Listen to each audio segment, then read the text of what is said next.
friends, how are you doing today? My name is Mary, this is Happilyeveresch, and today I want to chat literary fiction. I've been thinking a lot about the literary fiction title, mostly because I recently read Sing Unburied Sing by Jesmyn Ward and absolutely adored it. This was a book that I had debated whether I was going to pick up or not, and probably would have not read this book had I not found this gorgeous hardcover at a used bookstore, or a used book sale, excuse me, a couple years ago for $1 or something ridiculously cheap of that nature, and I decided throw it in the bag, why not, and this ended up coming home with me.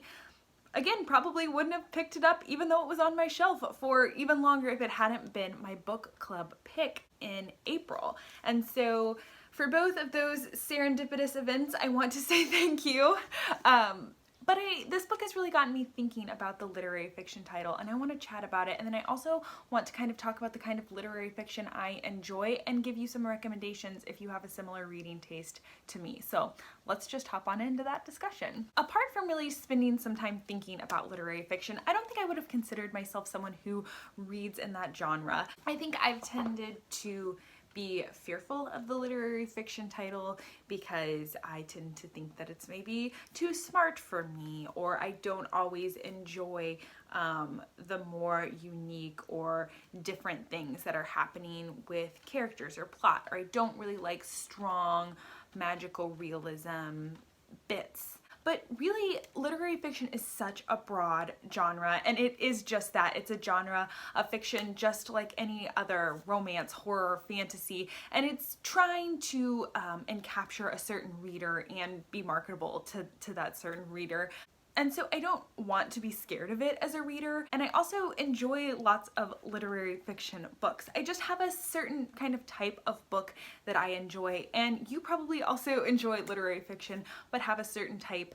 You are a reader, and there are literary fiction books that have been written for you, I am sure. So when I think of literary fiction, things that I really tend to enjoy is that I want really realistic books.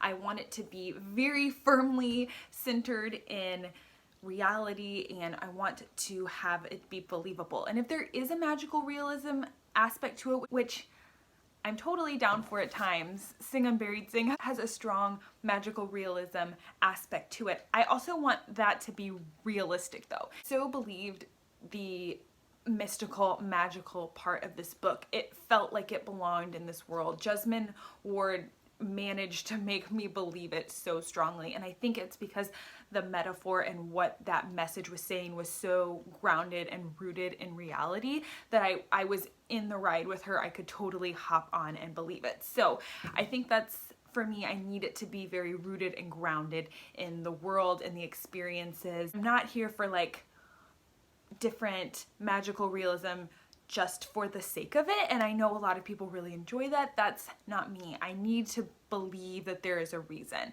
and maybe I just don't understand some of those other reasons in different books, but I need to believe the author and what they're doing. So yes, realism is very huge for me, and a purpose behind, or a purpose that I can easily see and interpret behind what the author's doing. I also really enjoy multiple points of view. When I go into my recommendations later in this video, you will see most of those books follow different characters. I also like non-linear narrative structures. I like to bounce around in time. I like memories and a flow into the narrative, and I want the author to kind of be creating a full story out of different memories and different events that have happened. I'm totally in love with that.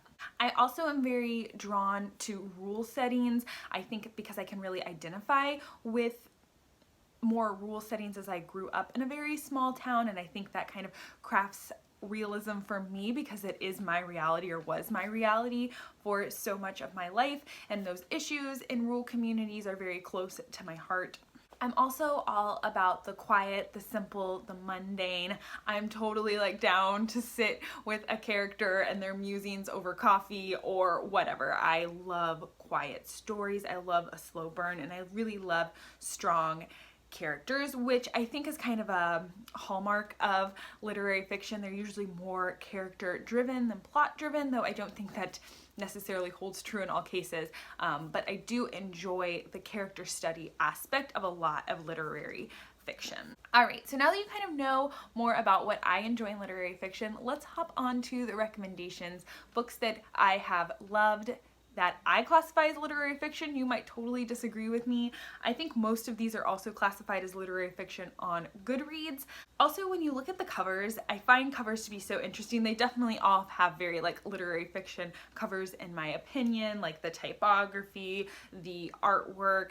They just kind of very much look and fit into that category. So let's just hop on into my recommendations. So these are just in order in my stack, not in order of how I enjoyed them.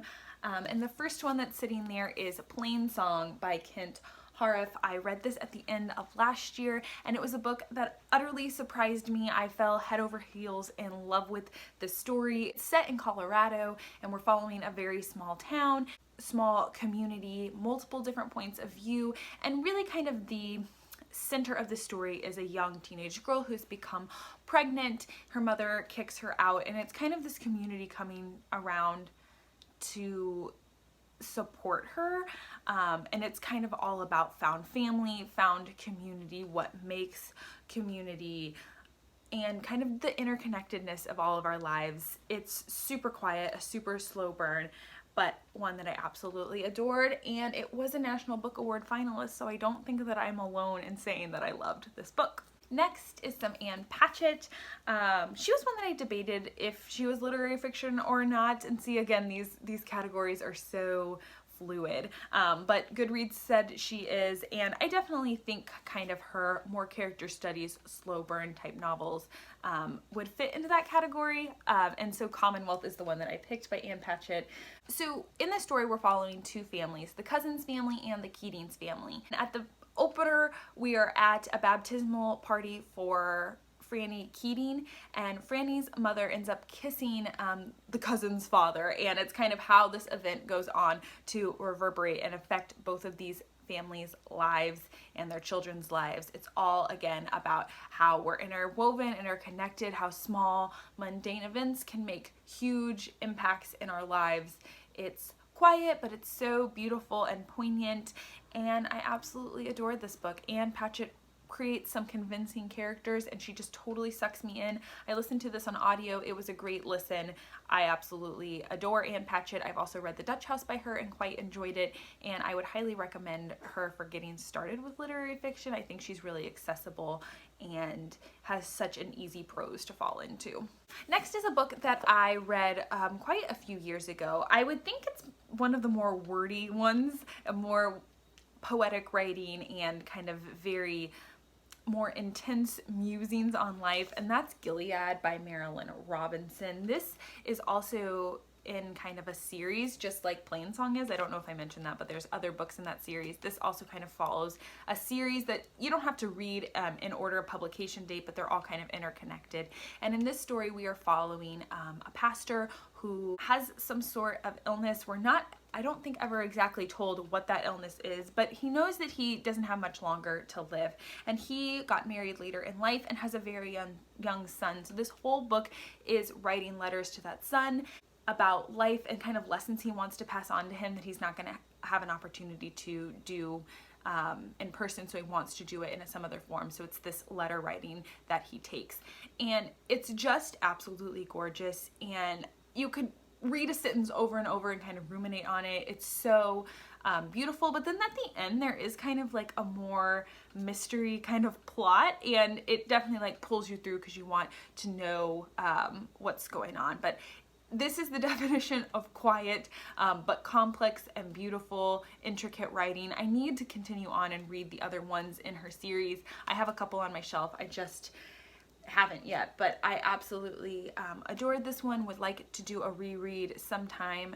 There are Christian themes in it, but I don't think that you have to be a Christian to enjoy this book. Actually, I've heard quite a few non-Christians who have read this book and really enjoyed it.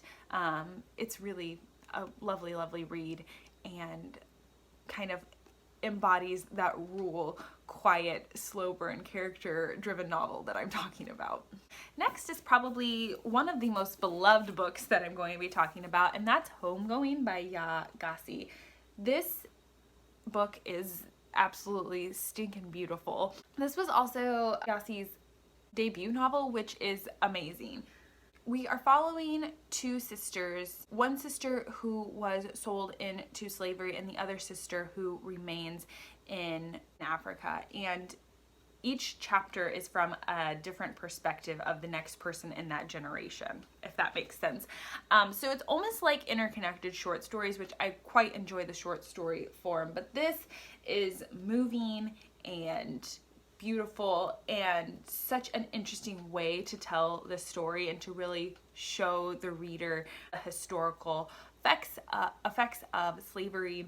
So it kind of takes that whole idea of a family story and like takes it to a whole nother level. I know this was insanely popular on BookTube a couple years ago, but I still think if you haven't heard of it, you should check it out and read it. Don't let the hype scare you because it is really, really, really good. And then last but certainly not least, I have Interpreter of Maladies by Jhumpa Lahiri. This is a short story collection. I don't know if that disqualifies it from the literary fiction genre. I don't think that it should, but Jhumpa Lahiri is a genius with the short story form. All of these stories are focused on individuals who have immigrated to America, also first generation Americans, but they all are tied back to India in some way. This short story collection is just so beautiful and moving. Even though you're in these people's lives for such a short period of time, they make such a huge impression on your soul. I love Lahiri's writing style and how she just throws you into these people's lives, but gives you all the information that you could ever need to know. So many of these moments are quiet, everyday kind of moments, but she makes them feel so utterly profound, and I absolutely love this collection.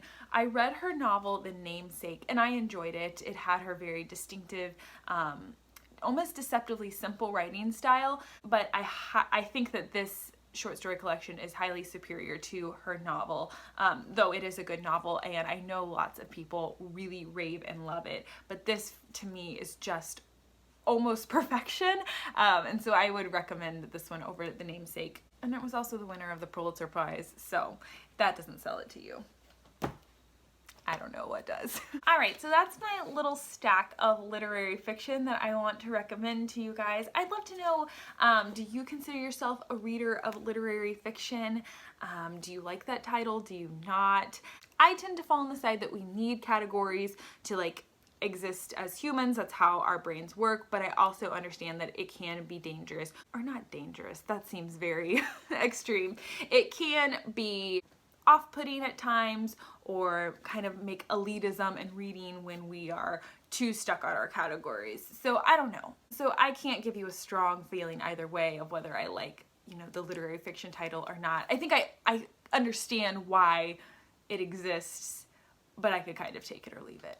Maybe that's where I'm landing, but I'd love to know, do you have any recommendations for me based off what I talked about here? Did you enjoy these books? Do you agree with me that these are great literary fiction reads? I would love to chat about all that in the comments with you down below. Please like this video if you enjoyed it, and please subscribe if you want more bookish content from me. I'd love to have you here on my little corner of the bookish internet. All right, friends, I will talk to you later.